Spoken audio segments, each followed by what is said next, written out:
Good afternoon, everybody. What is going on? I am Jeff Grant Media, and today's real user review, we're going to be taking a look at the Flint and Tinder Rancher jacket. Huckberry did send me this jacket for free, but all of the opinions in this video are mine and mine alone. I did not share this content with Huckberry prior to publication. They will see this when you do. So to this point, I have now checked out nearly every jacket in the Flint and Tinder waxed lineup, with the exception of the waxed shirt jacket and the American-made waxed mill jacket. But the Rancher is the heaviest, warmest, and most expensive in the Flint and Tinder waxed jacket lineup. Now, that is because the jacket is made from a 10-ounce Martexan sailcloth that is manufactured in New Jersey. The body of the jacket is a quilt 100% cotton flannel liner. The sleeves are lined with a 100% polyester liner, and the underside of the collar, cuffs, and bottom of the jacket are trimmed in an 8-whale corduroy. The jacket features 2 breast button pockets, 2 lined belly pockets, and an interior media pocket located on the inside right chest. And the jacket comes in at $398 USD. Now, one thing I'm gonna go ahead and say right now, the Rancher is currently tied for my #1 favorite spot of the Flint and Tinder wax jackets. I absolutely love this jacket. I love the form, I love the function, I love the fit of the feel of this jacket. Some of the features that I really like of this jacket are the corduroy lined cuffs. They feel really nice on the wrist, especially on days when it's cold out. Even if I'm wearing gloves and I might have to reach for something, I don't have the cold canvas touching my wrist. I have a nice soft corduroy liner touching my wrist. And not to mention the fact that it keeps my watch face clean from getting gummed up from the wax on the jacket. Now, this is an issue I had with the Waxed Trucker line, where the cuffs are not corduroy lined, and for about a week or two, the wax kind of rubs off on your watch face and it gunks it up a little bit. But after about a week or two, it does alleviate that situation. But the fact that these are lined, and especially in these colder days, is really nice that if I'm reaching for something where I'm not wearing a pair of gloves, I don't have the cold wax touching the back of my hand or my wrist. I have the nice, soft, warm corduroy touching my wrist. One of my other absolute favorite features of this jacket are the fact that the belly pockets are also flannel lined. So on those cold days, when I have to stick my digits in my pockets to warm them up, I'm not touching, again, the cold waxed canvas. I'm actually touching a nice, comfortable, warm, cozy flannel lining inside the pockets. One of the other things I noticed about this jacket right away is that it is definitely oversized. My jacket is a size medium. I am 5'9" and about 180 pounds. So this being the heaviest jacket in the Flint and Tinder lineup, I am wearing this in the coldest temperature ranges that I have worn any of the Flint and Tinder jackets thus far.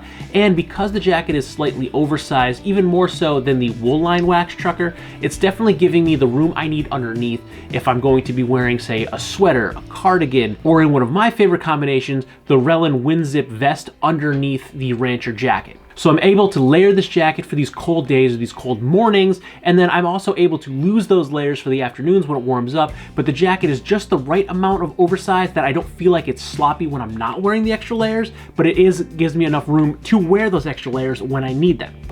Now, the other thing, when I first put this jacket on, the very first day I wore this jacket, I teamed it up with the Flint and Tinder crossback work shirt, and it was like the perfect jacket, and it made me want to work. I was actually going over to my father's house to help him do a few things, install some security cameras, do some outside maintenance at his house. It was a cooler day, so by the time I got there and started moving around a little bit, I did lose the Rancher jacket, but the look of the jacket, it was very fitting for me, I feel like, that day. I do like to do some carpentry. I like to work outside. I like to do different projects. It's something that I find fun. It's not something I do as my daily job, so when I get to do some sort of project, I find it enjoyable. It's something that I like to do because it's not something I get to do all the time. And I felt like the Rancher, especially combined with the crossback work shirt, it just made me feel like I was going to go do some of these jobs, and it worked out great. Well, because it was a little oversized, I had a full range of motion while I was on a ladder. I was reaching for the drill to mount some security cameras,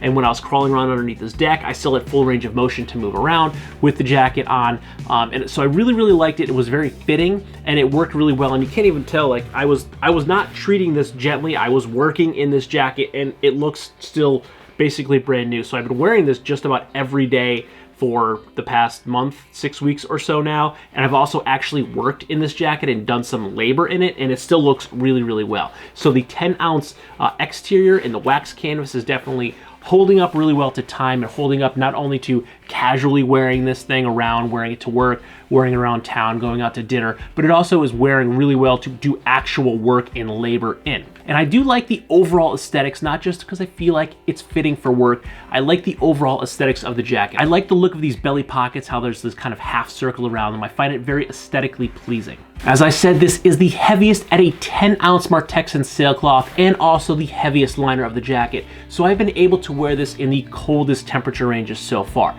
It will get, in the next month or two, a little bit colder here. We will see some single-digit days, but thus far, we're seeing like lows around the 20, 21 degree mark. I don't think we've quite hit the teens. If we have, it's been overnight and I've not been outside in it, but I've been wearing this jacket probably in the like roughly 20 to, we've had some 50, 55 degree days.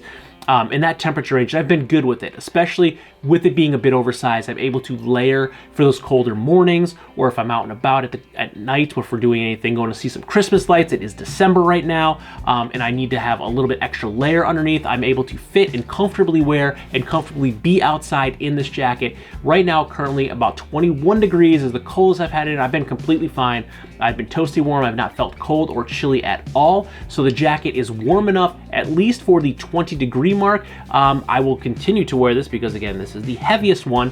So as it does get progressively colder in the next month or two here, I will be able to tell how this is going to wear in the teens and potentially single-digit temperature ranges. But while we're talking about warmth, there is one thing that I would like to change with this jacket. And this is something that I just saw in a Stray Reviews video, and I totally 100% agree with him.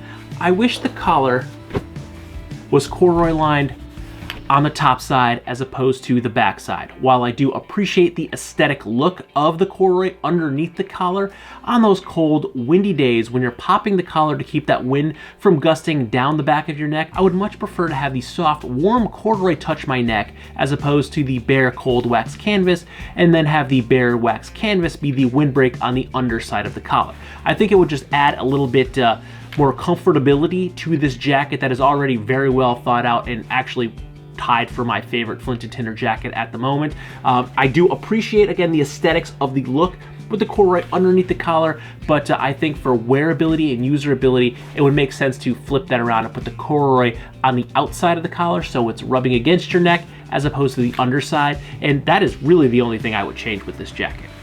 So fit, feel, and finish of this jacket. I really like the overall aesthetic, the overall look of this jacket. Now, this definitely has the most work jacket look to it. Some of the waxed trucker jackets definitely feel a bit more casual look, but the Rancher definitely has a more work look to it. So if you were looking for a jacket that has a more casual look to it, you may want to look into the Waxed Trucker lineup as opposed to the Rancher, because this jacket does suit its name, the Rancher. It does look like a jacket you would wear on a ranch to do work in. So this definitely has the most workwear look to it out of the Flint and Tinder lineup. But personally, I like that aesthetic. I like the look of the jacket. I actually find this to be maybe a little bit more appealing to me currently than the Waxed Trucker. I do like the double breast pockets as opposed to the single left pocket, and I'm absolutely loving the fact that the belly pockets are lined on this jacket. The 10-ounce Martexan sailcloth is wearing really, really well. You would never know that I was crawling around underneath the deck, hanging off the top of a ladder. I've done physical labor in this jacket, and it doesn't show. It's wearing very, very well. I've not just been wearing this casually, out on the town, going out to dinner, wearing it to work. I've actually done physical labor in this jacket, and it's wearing really, really well. So the shell holding up great. The jacket very, very warm in these colder days that we've been having. The features are lined cuffs, our lined pockets, our belly pockets. Such nice features. I absolutely love these. Wish that they would transfer these into the Waxed Trucker lineup. But overall, fit, feel, finish is great on this jacket. But do I think it is worth your $398? That's a lot of money. This is the most expensive jacket in the Flint and Tinder lineup. And yes, I think this is worth your $398. The construction is basically flawless. I've not had any issues with this jacket. It's wearing great. It's incredibly comfortable. It's very versatile. It's the heaviest of the Flint and Tinder as far as the wax canvas. It is the warmest as far as the shell and the liner of the jacket. So the jacket is also American made, so you're paying a premium for the American made. And I would say the closest direct competitor that most people know of this jacket would still be that Filson tin cloth jacket, which is about $350. So, you know, you're saving $48, but that is not American made. I believe that's made in Indonesia, and that's just lined, it's not insulated. So for $398, for $48 more, you're getting an American made lined garment. So yes, I definitely think that this is worth your $398. It's definitely in the correct ballpark for what this jacket is and for all the other jackets in its surrounding orbit.